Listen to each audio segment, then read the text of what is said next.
I flew into the US Navy's most versatile ship and spent 3 nights on board. It's not an aircraft carrier, a cruiser, or a submarine. It's a ship that probably most of you have not even heard of. This is a San Antonio class amphibious assault ship, and I did fly into it, but not on an MV-22 Osprey. I flew into the belly of this beast on a hovercraft. The amount of design elements incorporated throughout this ship is insane. From mundane things that you wouldn't even think of, like how much force should be required to open and close the doors, to curious things, like why are all the handrails mounted crooked? I'll explain all that and much more. But why this ship sometimes puts on a light show, how bringing women on board surface combatants made things much more comfortable for men, and why the Navy is downgrading the future iterations of this class by designing it to be less capable is not what you think. With a displacement of 25,000 tons, San Antonio-class ships are the largest U.S. warships, well, besides those ships that have a flight deck from bow to stern, such as supercarriers and some amphibious assault ships.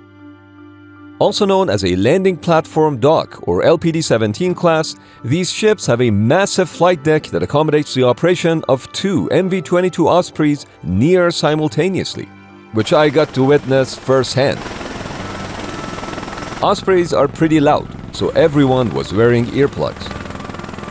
The ship also carries 319,000 gallons of aircraft fuel, which is about half the volume of an Olympic-sized swimming pool. Speaking of swimming pools, another key feature is the large well deck that can house 2 landing craft air cushion or LCACs, or 1 landing craft utility also known as LCU. There are multiple vehicle decks and over 38,000 square feet of space to store a variety of amphibious assault vehicles.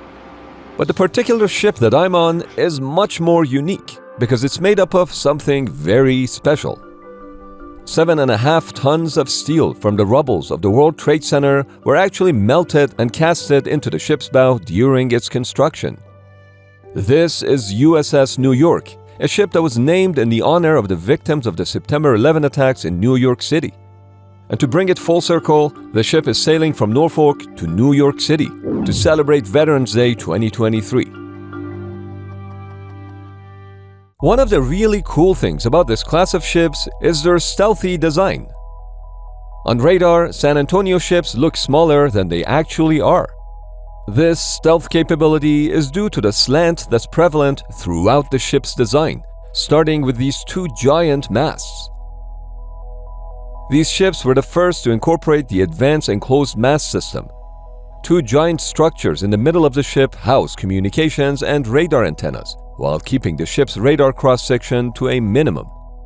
We actually brought a bag of popcorn kernels on board to put inside the mast and see if they would pop. But unfortunately, we couldn't test it. We were told the radiation was too powerful up inside the mast, but we were reassured that we could indeed make popcorn if we could go in. The towers are made of special materials that permits the ship's own sensor frequencies with very low loss while reflecting other frequencies. But notice how each side of the mast is slanted upward. This way, any external signals that are reflected back bounce upward instead of going straight back, reducing the amount of signals that radar receivers would pick up, which in turn minimizes the ship's radar cross-section. Interestingly, this upward slant design was everywhere on the exterior of the ship. For example, all the doors on the inside are installed vertically as you'd expect, but exterior doors are all slanted. The railings on the perimeter of the ship are also installed at an angle. Even the steps on the ladders follow the same principle. And of course, the sides of the ship's hull are no exception. Switching from the exterior design to the interior, USS New York is also a floating museum. This metal plaque that now bears the name of the ship was salvaged from the ruins of the World Trade Center and installed on the ship. USS New York and her sister ships USS Arlington and USS Somerset are floating museums that have many references to New York City. And just like the Marines that they carry, these ships are the Swiss Army knife of the US Navy.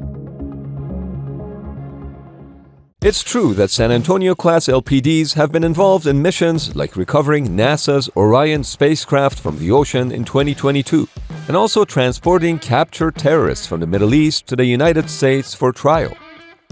But the primary mission of these ships is to take 800 Marines and their equipment close to their destination, and then transport them to land with the help of landing craft and various aircraft operated by the U.S. Marine Corps.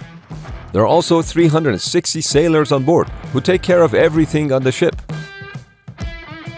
San Antonio ships could go underway as part of a 3-ship amphibious ready group, or they could sail alone, which is why LPDs are equipped with 2 RIM 116 RAM missile launchers for point defense against anti-ship missiles. Each launcher sits on a set of giant springs that act as shock absorbers. This ship is not equipped with surface-to-surface missiles, but it could carry a HIMARS. This was in fact tested on USS Anchorage in 2017, where missiles were launched right off the flight deck of the ship. Remember those Ospreys? It just happened that one of them stayed on the flight deck of USS New York and got folded up. So the next morning, I had the opportunity to check her out. Without any cargo on board, Ospreys can transport 24 Marine combat troops, which is what these seats are for. Where the Osprey really shines is long-range vertical assault and extraction. It's faster and has a longer range than any existing military helicopter, and it can hover, something that airplanes cannot do. Even though Ospreys can fly horizontally, they can't land horizontally like an airplane does, because their rotor blades have a diameter of 38.1 feet, so big that the blades would hit the ground before the landing gear does. See that at the tip of the blade? It's an LED light that can be turned on at night. This makes it easier to see the perimeter of the blades as they spin. It's purely for safety, which is especially useful when 2 Ospreys are operating in proximity on this flight deck at night.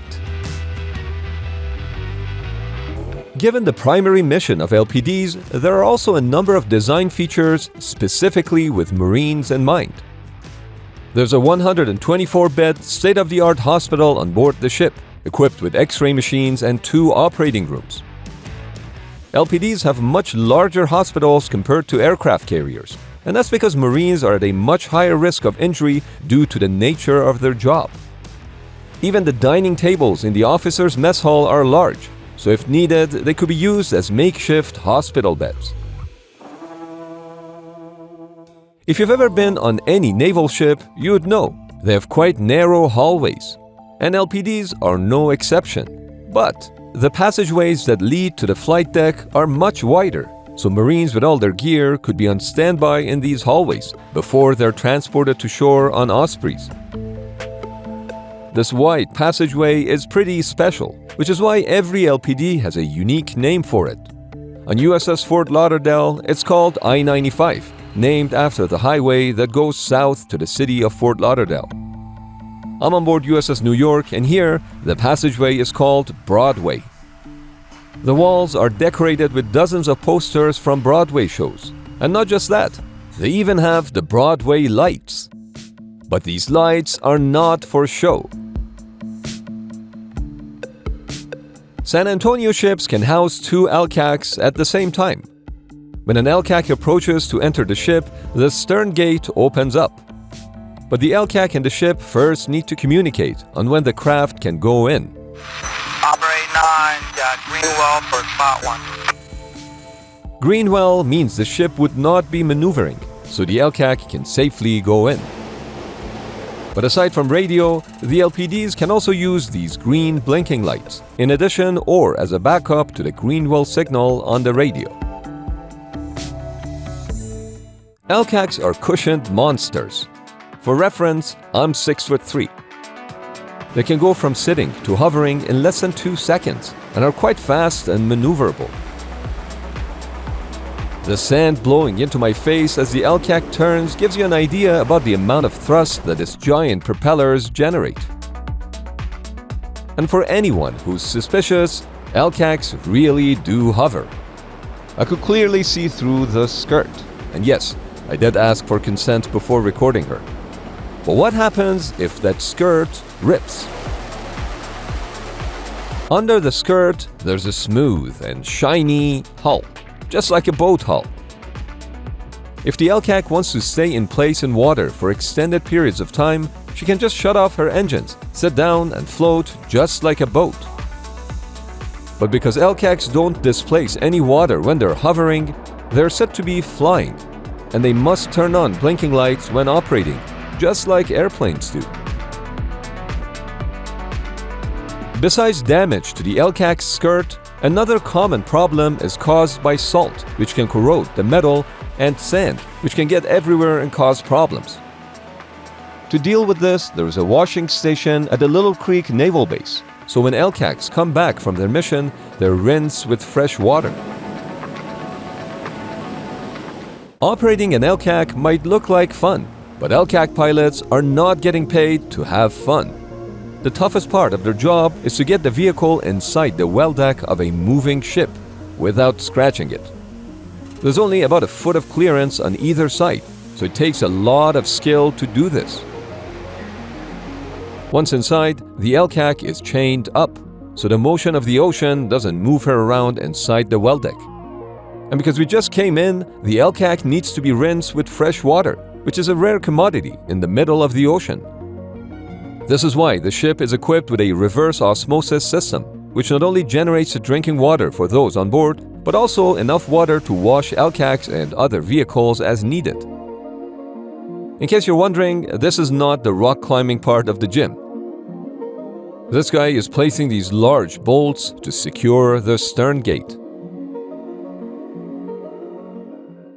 One thing that I found interesting was that no matter who I talked to, they told me they had the best job on the ship. It didn't matter if it was someone who worked on the bridge and was in charge of navigation, or someone who worked in the most unassuming parts of the ship, like the steering area, where one has to climb and crawl through tight spaces in order to check and maintain the hydraulic systems that move the ship's massive 50,000-pound rudders. Or those who worked in the engine room, located multiple floors below sea level, where it was hot and noisy. But they're having fun and were proud of their work. Speaking of pride, Sure, my name is Richard Othmer, and I joined the Navy in 1974. After serving in the U.S. Navy, Richie joined the New York City Fire Department and was a firefighter when 9/11 happened. Many years later, they were going to commission the USS New York, and I happened to be on the commissioning committee. And so Richie, Carl, and two other firefighter friends, Tom and Georgie, had an idea.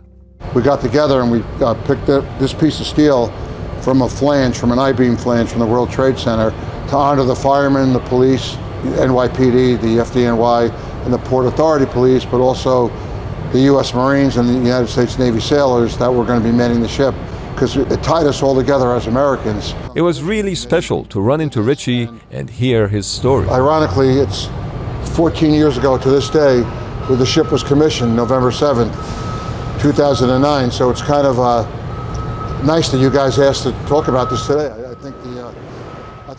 The design of San Antonio class reflects the realization that in order to accomplish a mission, quality of life for those on board is just as critical as the technology they use. This is why all systems were designed for 90% American male and female population. For example, the watertight doors were designed to be operated by 25 pounds of force, meaning that the physical effort to secure the door was within 90% of the physical range of those on board. Similarly, the bunk beds are designed to comfortably accommodate 90% of the crew.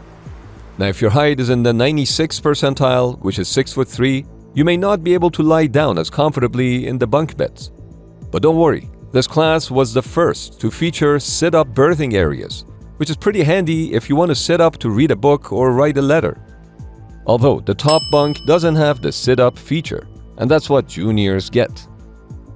The ratio of showers to troops and heads to troops was also improved on LPDs. Prior to 1994, women could only serve on support and non-combat ships, which is why as soon as women were allowed to serve on the U.S. Navy's surface combatants, the quality of life was improved for men, but not for the reasons that you might think. At the time, females had a larger seaback allowance, which meant they needed to have bigger lockers. So it was thanks to the ladies that San Antonio ships were the first surface combatants designed to have larger lockers for women and for men. During nighttime operations, the bridge lights are kept to a minimum while only using red lights, because red dissipates much quicker than white light.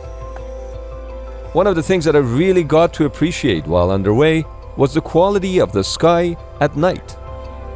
Out in the ocean, far away from land, there's no light pollution, so the sky is absolutely magnificent. But just imagine if somebody fell into the water when it's pitch black. Except for, I didn't have to imagine it.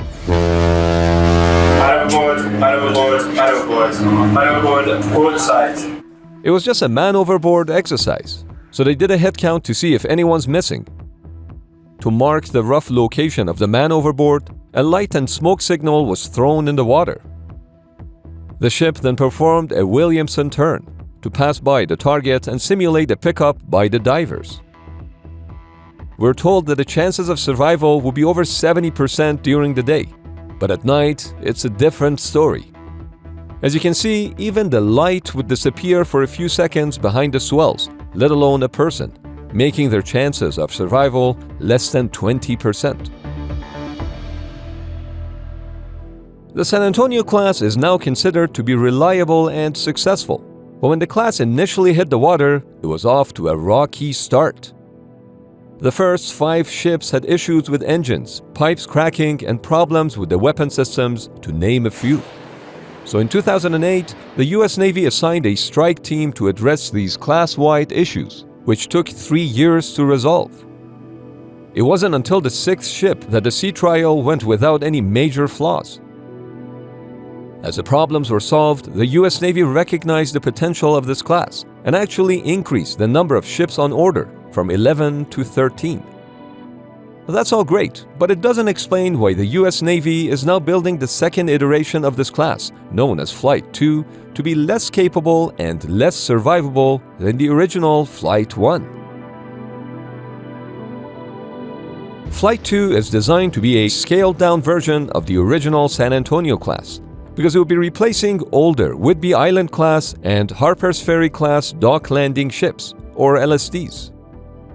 Instead of designing a replacement class for the LSD ships from scratch and going through all the pains of identifying and fixing the problems that would inevitably come up, the US Navy decided to take a different approach. The idea was to take the already mature class of San Antonio ships and remove some of the higher-end features from the design in order to make an affordable amphibious truck. Building a new ship on an existing hull is not a new idea. Ticonderoga cruisers were built on top of existing Spruance-class destroyer hull. Similarly, multiple flights of Arleigh Burke destroyers were built on the same hull. Some of the features that have been eliminated in the Flight 2 design include replacing the iconic enclosed composite masts with traditional ones. Having enclosed masts increases the sail area of the ship, meaning that when the ship's traveling in winds of greater than 15 knots, it experiences a twisting effect, which makes it difficult to stay on course when traveling at lower speeds. This could be especially challenging during underway replenishment, where San Antonio ship's difficulty with staying on course is combined with the suction effect that all ships experience when moving along in close proximity to another ship.